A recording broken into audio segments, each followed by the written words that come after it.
kahintang sa panahon ng latest news. Diyaron sa tuloy niya ang Pag-asa Mactan, pinagi ni Sir Joseph Marlas. Sir Joseph, may butag.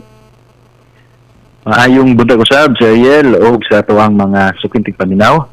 Morning, ito ang latest with update para karong adlawng Biyernes, January 31, 2025 na pinakaulahing na adlaw karong buwan sa Enero.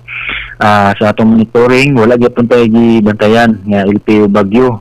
So, uduol sa atong Philippine Area of Responsibility na posibleng maka-apekto karong adlaw ingon man sa unang mga adlaw sa buwan sa Pebrero.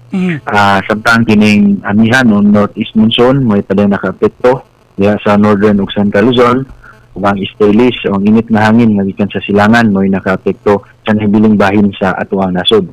Ug karong adlaw ay kumpara sa naging mga adlaw, mas makasinati ta aning masayag na tempo sa panahon aton kay nahilis usab no o wala na pud naka-apekto ning shoreline subay aning medyo paghinay sa amihan para sa naging mga adlaw.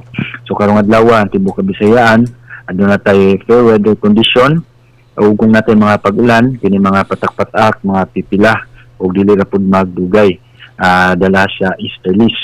So far karong mga orasa natay mga pagulan diri sa amihanang bahin sa Bohol o gawasan ni wala tay na monitor na lain diri sa Central Visayas area o kining easterlies kasagarang maksanati tag mga pagulan ani sa hapon sa gabi man sa buntag. So far sa mga niyaging mga data usab nato.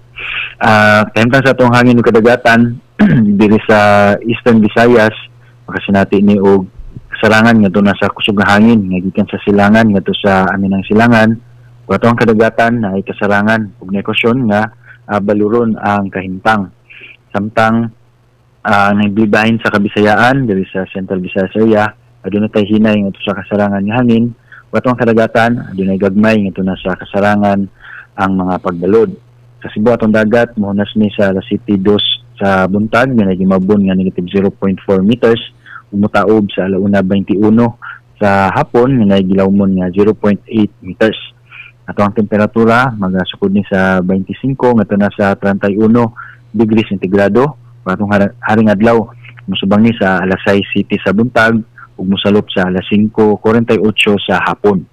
Ug matong latest diri sa buhatan sa Pag-asa Mactan Visayas do Este si Joseph Marlas. Maayong buntag. Salamat kayo Sir Joseph. May buntag sa Pag-asa Mactan. Welcome sir. Okay, good morning. Inyo gadabate ang atong dagan sa kahimtang sa panahon kung weather update. Pinagi ni Sir Joseph Marlas gikan sa Pag-asa Mactan. So watay ang nga kabalakan din sa itong sa itong palibot nga di lang punta mong kumpiyansa magdalang punta payong.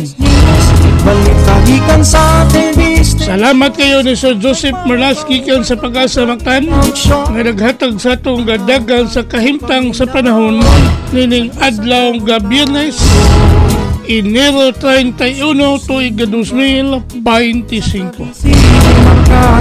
Salamat sa Pag-asa Mactan ug mayong buntag kanatong tanan. Balitaning atong dakbayan, mahipalubayot ang katawhan. Balita sa trapiko, inyong masayran. Sa Lakwako City TV News #1.